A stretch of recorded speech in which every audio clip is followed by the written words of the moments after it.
Hi, Democrats. Today is Thursday, February 17th, and it's time for the Chair's Daily Live. Happy Thursday. So today I come to you with heavy heart. I come to you to talk about, we are, 10 days into the legislative session and things are happening pretty quickly. And so the bill I want to talk about today, and I'm just going to pepper you with bills because I want to make sure that you guys know what's happening at our Capitol and why it's important. And so we're 10 days in. Representative Andy Fugate out of Midwest City, Dale City, had a bill, proposed a bill that would allow absentee voters to correct their ballots, not change their ballot, not cast a ballot after the deadline. But you guys know all the pieces of an absentee ballot. And sometimes, you're supposed to sign in a couple of places. Maybe you don't sign in both places, or maybe the notary stamp isn't legible, but you can tell it's kind of there. Well, he proposed a bill that would allow for you to correct your ballot. Right now, if you forget to sign in one of the places, your ballot gets put in a pile of where it doesn't count. If the notary stamp is faint, it goes in a pile where it doesn't count. And those are kind of easy fixes. He was proposing that if you didn't sign in all the places, that we would contact you, the state election board would contact you. You could go to the election board with your ID and fix your ballot. You couldn't change who you voted for. You couldn't modify anything. You could just update it so that it had all of the checks and balances, all the I's dotted and T's crossed. Because right now, just a simple mistake of your name not being legible or the stamp not being legible means your vote doesn't count.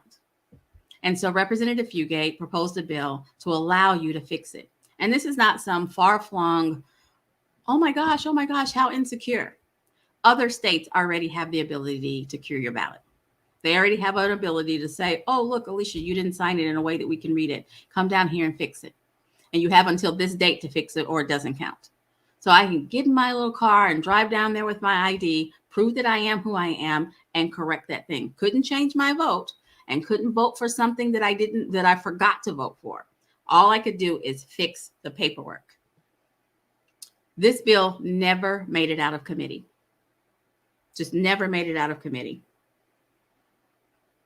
Our rights are not static, and they're being erased daily, while we're fighting to make sure that everyone has an opportunity to vote, whether they're Democrat, Republican, Libertarian, Independent. Everybody have a right to vote. The folks on the other side are looking for ways to eat away and reduce the amount of people who can vote. So now we can't cure our ballots. Additionally, I want to remind you that last session, the amount of days that we have to request our ballot was reduced. And so we're just going away and whittling away at our right to vote. There's a bill this session that just wants to say, unless you meet one of these criteria, state sanctioned absentee reasons, you can't vote absentee. Again, another way. I mean, think about the entrepreneur who has to be there every day to make sure that their vote counts. But in the off hours, they could fill out their ballot and go to the bank, get it notarized, and drop it in the bank, drop it in the mailbox, so they can control their schedule. If this bill passes, everyone will have to go wait in line on Tuesday, Election Day. Now, be clear. I voted in person on Election Day a couple of Tuesdays ago, on February 8th. I guess it was just one Tuesday ago. So I'm not opposed to voting in person. But I appreciate that I have an opportunity of voting in person on Tuesday, voting in person early on the weekend, or mailing in my ballot, so that no matter what's going on in my life, I get to exercise my franchise. And I want everybody to have that opportunity. But a lot of our legislators don't. They want to limit it. And I keep talking about this one because I cannot believe it, and I don't want you guys to miss it. There is a bill that says if you want to vote in local elections, all the way up to state senate, you want to vote in state senate, state house, county commissioner, you have to re-register, or you'll only be able to vote for president. So there will be people who, like me, have been registered to vote for more than 30 years, who think, I'm registered to vote, I participate all the time, I will be okay. And then they will show up to vote for mayor, and they will have been kicked off the rolls. That is a bill that is being considered in this session. Our right to vote is being whittled away little bit by little bit. And this is what happens when you have single party control. Because there is no reason we shouldn't be able to fix our ballots. No reason whatsoever, except they don't want it.